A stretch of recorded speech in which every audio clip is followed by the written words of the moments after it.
नमस्कार दोस्तों, राधे राधे। कैसे हैं आप सभी? आशा करती हूँ आप लोग ठीक होंगे, खुश होंगे, स्वस्थ होंगे। सुबह का टाइम है और बच्चे लग रहे हैं अपने क्या बोलते हैं रैक मेंटेन करके रखने में। बुक्स जो इनकी रैक है जिसमें बुक रखते हैं ये, उसको सही करने पे। यहाँ पे कृष्णा और रूही लग रहे हैं और खुशी आई हुई थी, तो खुशी और पीहू जो है वो दूसरे रूम में कपड़े फोल्ड कर रही थी।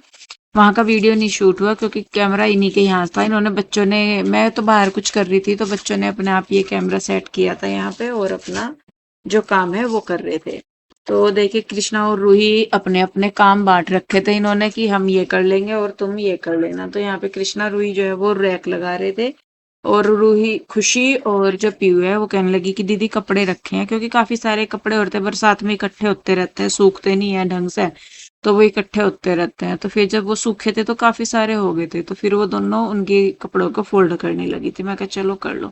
मैं अपने सुबह के काम थे मेरे जो भी वो निपटाए, नाश्ता वगैरह बनाया जो भी था। तो यहाँ पे बस अपना अपना जो होता है ना कि छुट्टी वाला दिन जो होता है उसमें अपना कर लेते हैं सारे काम। बच्चे भी मिलके हेल्प करा देते हैं और सही में बताऊं तो जितनी हेल्प ये करा देते हैं उसमें बहुत काम सिमट जाता है। तो इस बार तो खुशी नहीं आई है, खुशी पिछली बार आई थी।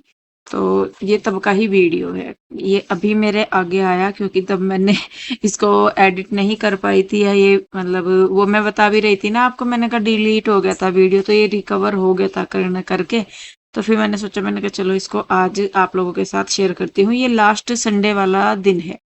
तो खुशी सैटरडे को आई थी और इस बार वो संडे को जल्दी ही चली गई थी, नहीं तो वो मंडे को जाती है क्योंकि उसका फिर मंडे की नाइट शिफ्ट होती थी। तो लेकिन इस दिन वो चली गई थी दिन में ही, तो इसलिए। खैर, यहाँ पे देखिए जी, मैं अपना जो कपड़े इन्होंने फोल्ड किए थे उनको मैं सही करके रख रही हूँ। उससे पहले मैंने अपनी घर की क्लीनिंग वगैरह की थी। सुनीता आ गई थी। और अभी मैं आपको बताऊं तो सुनीता की जो सास है उनको किडनी में दिक्कत है, तो उनको कल पता नहीं परसों रात उनको रात को दर्द हुआ बहुत ज्यादा, तो वो हॉस्पिटल में ही एडमिट थी और सारी रात वो वहीं पे ही रहे, कालका गवर्नमेंट हॉस्पिटल में। तो कल वो आ गए थे, तो शाम के टाइम जब सुनीता आई थी तो तब मैंने उससे पूछा था, तो बस वो ये है कि दीदी मतलब अब दिक्कत वो जो है उनको वो ज्यादा है। तो ये है कि भाई डॉक्टर ने बोल दिया कि भाई जितना आपसे होता है या जैसे भी होता है ठीक है, क्योंकि जब ज्यादा दिक्कत हो जाती है तो रिकवरी का जो उनका खत्म होता है एक ऑप्शन, वो खत्म ही हो जाता है तकरीबन। तो वही उनके साथ है। तो बेटा उसका अभी ठीक है। तो खैर देखिए, यहाँ पे जो कपड़े वगैरह हैं वो मैंने लगा दिए हैं। उसके बाद यहाँ पे मैंने घी गरम किया था, मलाई थी तो वो मैं कर रही थी और साथ के साथ ही मुझे खाना बनाना था क्योंकि दुकान पे जाना था, तो मैं फिर खाना बना रही थी जल्दी ही। तो खुशी, हाँ, इस दिन मैंने ना सुबह के टाइम आलू के पराठे बनाए थे, तो उसी में से ही कुछ आलू रख लिए थे। आप फिर कहोगे दीदी आलू का ही सारा कुछ बनाते हो, तो जी क्या करें, अभी जो खाते हैं वही हम बना लेते हैं, सीधी सी बात है। तो यहाँ पे घी गर्म हो गया था, तो फिर खुशी कह रही थी पहले कि दीदी लाओ मैं बना दूं खाना। मैंने कहा नहीं कोई नहीं। तो मैंने कहा मैं सब्जी बना देती हूँ, बाद में रोटी वगैरह तुम सेक लो, क्योंकि मुझे नहाना था दोबारा सुबह के टाइम। जो है पसीने वगैरह में ना काम करते हुए सारा दोबारा ऐसा हो जाता है कि दोबारा नहाना पड़ता है। तो इसीलिए बस फिर मैंने कहा तुम रहने दो, मैं अभी सब्जी में मैं का तड़का मैं लगा दूंगी। तुम दोनों फिर खुशी और ये पीहू दोनों आटा बना के, मैंने कहा तुम रोटी सेक दो तो मेरा भी काम निपट जाएगा, जल्दी हो जाएगा और तुम लोगों का भी। तो सुनीता आ रही है, आप अगर बाहर खिड़की में देख रहे होंगे, देख पा रहे होंगे, तो उधर सुनीता झाड़ू लगा रही है। तो मेरा मतलब मैंने अपनी सारी क्लीनिंग वगैरह सब कुछ कर लिया था। तो यहाँ पे देखिए अभी बस मैं तड़का लगा दूंगी, सिंपल सा मुझे तड़का लगाना था और मैं तड़का लगा के अपने दूसरे काम निपटा लूंगी। तब तक खुशी और पीहू आटा बना के रोटी बना लेंगी।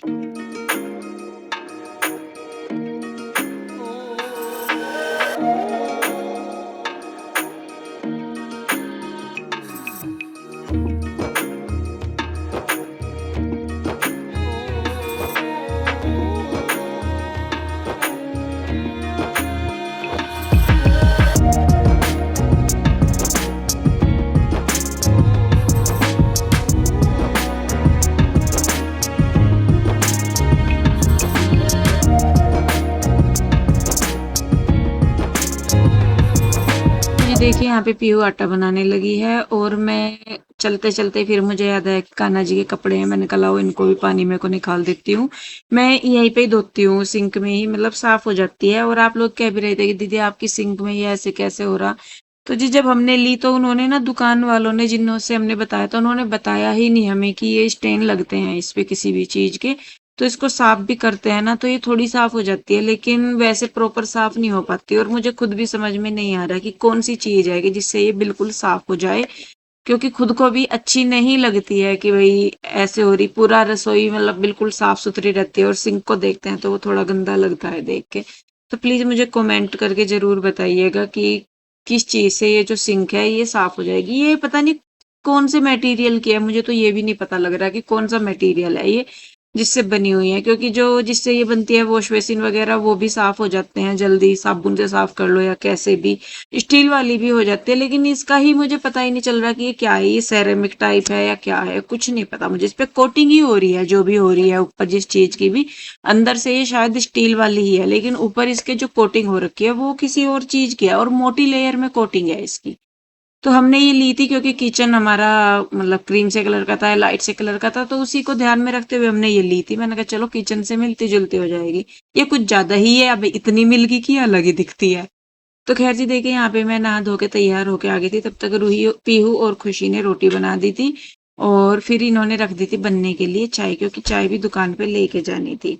तो यहाँ पे खाना वाना खाया हमने, नहीं दुकान पे चाय नहीं लेके जानी थी, वो रोटी के साथ ही खाना खा वो चाय ले रहे थे हम। तो देखिए जी बस यहाँ पे मैंने अपना स्लेप वगैरह जो है वो समेटा, खाना लगाया मैंने, खाना खाएंगे और उसके बाद फिर हम लोग जाएंगे दुकान पे।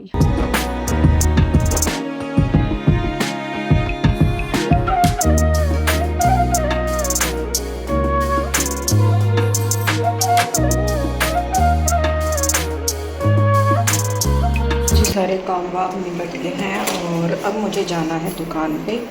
वैसे तो मुझे जल्दी ही जाना था आज, क्योंकि पीयू के डैडी यहाँ पे है ही नहीं, वो जा रहे हैं परचेजिंग करने के लिए। लेकिन बस आज मुझे ये था कि चलो मैं थोड़े से काम निपटा लूँ अपने, नहीं तो फिर होते ही नहीं। कपड़े वगैरह सारे फैल रहे छत पे, हो तो रहे और थोड़ा सा बादल सा भी लग रहा, कई बार धूप सी निकल रही बहुत और कई बार बादल हो रहे हैं। पर मुझे ये है कि मैंने कहा चलो सूख ही जाएंगे जितने भी है। अभी मैं बच्चों को लेके जा रही हूँ दुकान पे, क्योंकि घर छोड़ नहीं सकते अकेले और ट्यूशन का टाइम अभी इनका पक्का नहीं हो रहा है कि किस टाइम का ट्यूशन का टाइम है, तो इसीलिए। चलो अब उठो यहाँ से बेटे, टाइम नहीं है। पीहू, रूही, खड़े होके इधर आओ जल्दी। तो इसीलिए, और खुशी को भी जाना है, तो खुशी भी उधर से ही अपनी जो क्या है वह खुशी रैपिडो, तो खुशी भी उधर से अपनी रैपिडो कर लेगी। तो चलिए चलते हैं लॉक वगैरह लगा के। 11:15 हो गया टाइम। तो जी देखिए ये हो गया था शाम का टाइम और खुशी उधर से ही रैपिडो में चली गई थी, क्योंकि उसको जाना था। बल्कि बेचारी जिस रीजन से गई थी वो वापस जल्दी तो वो हुआ भी नहीं था। खैर जी यहाँ पे ये इसी दिन के कपड़े थे जो मैंने धो रखे थे, तो मैंने कहा चलो अभी बैठी हूँ थोड़ा सा है, हालांकि हिम्मत नहीं पड़ती कई बार ना आके करने की कुछ भी, लेकिन फिर भी यूं लगता है कि छोड़ दूंगी तो फिर अपने आप को ही परेशान होना पड़ेगा। तो इसीलिए बस मैंने कहा चलो मैं कपड़े फोल्ड कर देती हूँ बैठे हुए। इधर बच्चे कहने लगे कि मम्मा भूख लग रही है, कुछ खाना है। मैंने कहा क्या, कि आज हमें मैगी खानी है। आप सभी जानते हैं कि मैं बच्चों को ज्यादातर बना के ये चीजें नहीं देती हूँ। वैसे मैं उनका जो पसंद का है खाना वो बना देती हूँ, लेकिन मैगी, पोहा, पास्ता, पोहा भी बन जाता है लेकिन पास्ता वगैरह और मैगी, मैक्रोनी ये मैं बहुत कम बनाती हूँ। तो यहाँ पे फिर ये दोनों बहनें लग गई थी। जो रूही है वो हमारी ना तड़के वाली मैगी नहीं खाती है।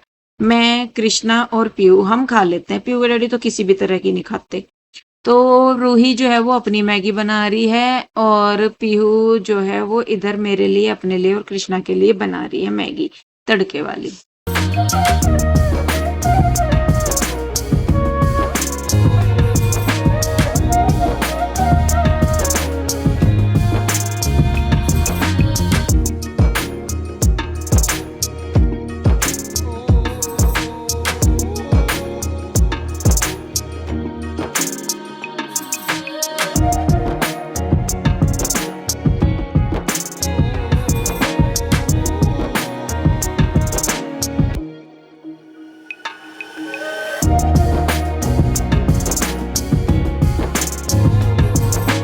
तो जी देखिए यहाँ पे बच्चों ने जो है वो बना दी थी मैगी और उसके बाद बस ये लगा के देने लग रहे हैं।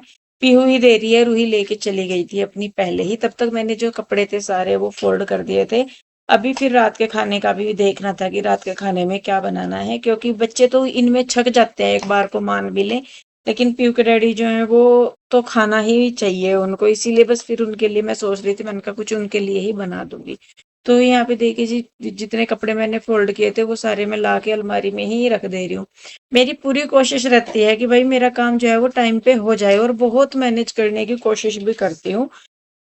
लेकिन कपड़ों का तो अब इसलिए ज्यादा रूटीन सा खराब हो रहा है, क्योंकि बरसात की वजह से वो सूख नहीं रहे। धुलते रोज डेली हैं लेकिन वो सूखते ही नहीं है, गिल्ले सिल्ले से कपड़े हो जाते हैं। तो अगर उनको रखें भी ऐसे तो फिर स्मेल आने लगती है। तो ज्यादा प्रॉब्लम ये हो जाती है, तो इसीलिए कपड़ों का ज्यादा फैलता है, क्योंकि एक दिन के सूखते ही दूसरे दिन के धुल जाते हैं। अब धुलने भी जरूरी है, अगर उनको रख दूंगी तो फिर वो मतलब वही है कि फिर ज्यादा हो जाएंगे। कैसे भी मान लो, कान को इधर से पकड़ लो या उधर से पकड़ लो, पकड़ना तो कान ही है। तो खैर देखिए जी, बस यहाँ पे कपड़े वगैरह रख के अपने जो थोड़े बहुत से और हैं काम, पूजा पाठ वगैरह, वो सारे करूंगी मैं। और पूजा पाठ के बाद फिर रात के खाने का देखूंगी कि क्या बनाना है। क्योंकि भले ही ये बच्चे यूं कहते हैं कि नहीं मम्मा हम नहीं खाने के, या हमें भूख नहीं है, लेकिन जब इनके डैडी खाने बैठते हैं ना तो फिर इनको भूख लग जाती है। और जहां उन्होंने एक बार कहा ना कि आ जाओ खाना खा लो, ये उनके पास बैठ के खाने लगते हैं सारे के सारे। और सेम यही आदत मेरे पापा जी के साथ भी थी, कि मेरे पापा जी जब खाना खाते थे ना तो वो भी बच्चों को अपने पास खिलाते थे। तो वही पीयू के डैडी में भी आदत है कि जैसे ये खाते हैं ना खुद, तो बच्चों को बुला लेते हैं कि आ जाओ। और ये स्पेशल उन्हें बोलते हैं कि खाना खाओ। चलो मैगी वगैरह खा लिया एक अलग बात है, लेकिन खाना भी खाओ। तो ज्यादा नहीं ज्यादा एक एक रोटी तो कम से कम खानी ही होती है। तो खैर जी, बस यहाँ पे देखिए मैं कपड़े वगैरह रख दूंगी और उसके बाद अपने बाकी के काम निपटाऊंगी। तो इस वीडियो को रोकेंगे यहीं पे ही। कैसी लगी कमेंट करके जरूर बताइए। अच्छी लगती है तो लाइक करे, शेयर करे, सब्सक्राइब नहीं किया है तो कर ले। मिलेंगे जल्दी ही, तब तक के लिए राधे राधे, बाय बाय।